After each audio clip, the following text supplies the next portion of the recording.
Party के सभी महासचिवगण, अलग अलग प्रदेशों के प्रभारीगण, प्रदेश कांग्रेस कमेटी के अध्यक्षगण की एक लंबी बैठक हुई। उस बैठक का केवल सार मैं आपको बताऊंगा। बैठक में सर्वसम्मति से 3 बड़े निर्णय लिए गए। पहला निर्णय, एक विशाल कांग्रेस पार्टी का सदस्यता अभियान प्रिंटेड फॉर्म्स और डिजिटल दोनों के माध्यम से 1 नवंबर 2021 से 31 मार्च 2022 तक चलाया जाएगा।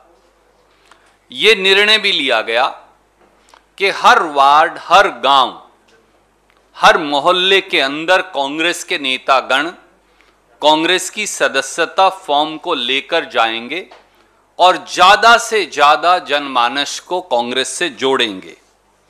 ये निर्णय भी लिया गया कि आज के दिन जब अनुसूचित जाति, अनुसूचित जनजाति, पिछड़े वर्ग, अल्पसंख्यक, महिलाएं सरकार की बेरहम नीतियों की मार झेल रहे हैं, तो कांग्रेस के सदस्यता अभियान को उस पीड़ा से जोड़ा जाएगा और बाकायदा इस बात के लिए जागरण किया जाएगा, जागृति पैदा की जाएगी कि पेट्रोल के दाम, डीजल के दाम, रसोई गैस के दाम, खाना पकाने के तेल के दाम, सब्जियों के दाम, दूसरी खाद्य वस्तुओं के दाम, और जिस प्रकार से अफरा तफरी का अर्थव्यवस्था का माहौल है जिसमें करोड़ों बेरोजगार हो गए हैं और युवाओं के लिए रोजगार नहीं, उसका एक ही सॉल्यूशन है,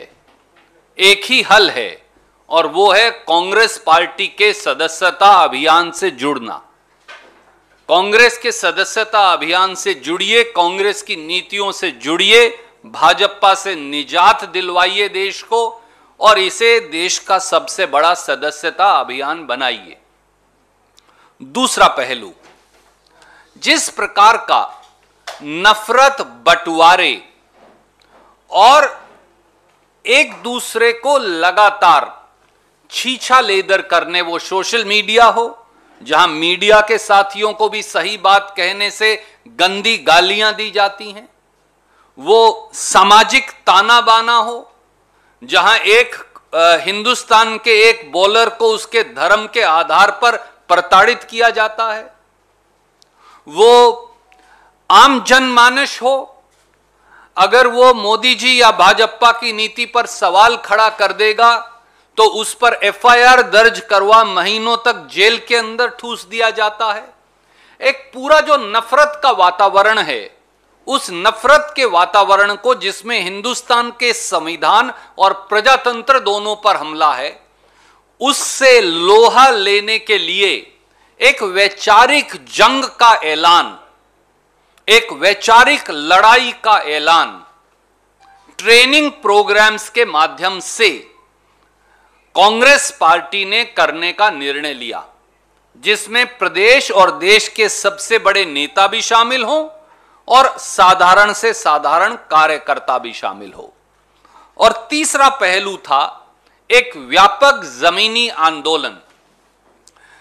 कांग्रेस अध्यक्षा के नेतृत्व में खास तौर से राहुल गांधी जी ने जो बात इस पूरी बैठक में कही, ये निर्णय लिया गया कि केवल एक रास्ता है और वो रास्ता है एक व्यापक जमीनी आंदोलन।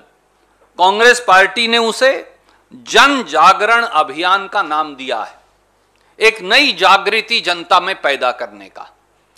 और 14 नवंबर से लेकर 29 नवंबर 2021 तक पहला चरण इसका हमने लागू करने का निर्णय किया है। दूसरे चरण की घोषणा बाद में करेंगे और उसमें इन सब बातों पर लेकर डूबती अर्थव्यवस्था, जाती नौकरियां, कटती तनख्वाहें, बंद होते उद्योग, लुटते छोटे छोटे दुकानदारों के धंधे, पेट्रोल, डीजल, गैस आम जनमानस की पहुंच से बाहर, खाना पकाने के तेल से लेकर खाना खाने की सब वस्तुएं आम आदमी के बजट से बाहर, इन सब को लेकर एक व्यापक जन जागरण आंदोलन की शुरुआत करने का आह्वान किया और जिसमें सब लोग हिस्सा लेंगे।